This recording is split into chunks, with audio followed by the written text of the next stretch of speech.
माता वैष्णो देवी का सबसे प्रारंभिक उल्लेख महाभारत में मिलता है। माना जाता है कि मूल रूप से वह एक स्थानीय गैर आर्य आदिवासी देवी थी जिन्हें त्रिकुटा देवी के रूप में पूजा जाता था। इनका नाम 3 चोटियों वाले पर्वत के कारण पड़ा। क्या आप जानते हैं कि माता वैष्णो देवी के दर्शन तब तक अधूरे हैं जब तक कि उनके पितृ भैरवनाथ के दर्शन न कर लें? और क्या आप जानते हैं कि आखिर क्यों भगवान श्री राम ने माता वैष्णो देवी को कलयुग में भी इंतजार करने के लिए कहा?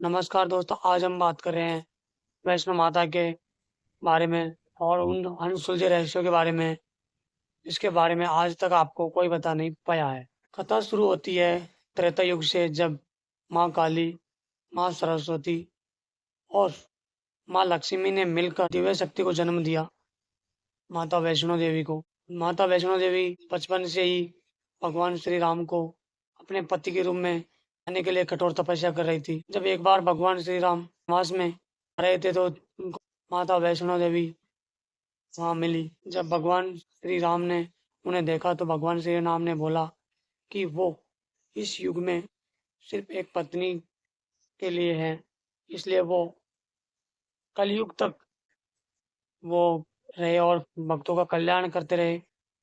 जब भगवान श्री राम ने बताया कि जब वो कलयुग में कल की अवतार में आएंगे तब वो माता वैष्णवी से विवाह करेंगे, ऐसा लोगों का मानना है। पौराणिक कथाओं के अनुसार ऐसा लोगों का मानना है।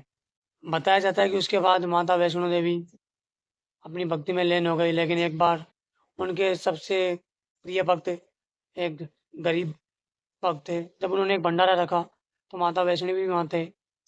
तो भैरवनाथ जो राक्षस था वो वहाँ आया और उसने मदिरा पान का सेवन के लिए बोला, तो माता वैष्णो ने मना किया।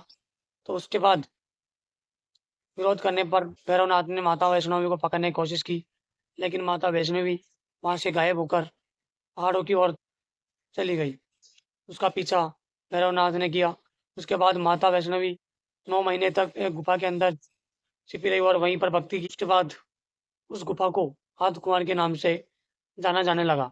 बताया जाता है कि जब भैरवनाथ उस गुफा के अंदर प्रवेश करता है तो माता वैष्णवी ने एक से में क्रोधित होकर विशालकाय रूप धारण कर लिया और जैसे ही भैरवनाथ अंदर आया, माता वैष्णवी ने अपने ही खंजर से भैरवनाथ की गर्दन उड़ा दी। बताया जाता है कि जब भैरवनाथ की गर्दन है वो 3 किलोमीटर दूर जाके गिरी, तब भैरवनाथ ने मरते माता से क्षमा मांगी। तब माता ने उसे आशीर्वाद दिया कि जब भी कोई भक्त मेरे दर्शन करने आएगा, अगर वो तुम्हारे दर्शन नहीं करता है तो उसकी यात्रा सफल नहीं माने जाएंगे, ऐसा मानना है।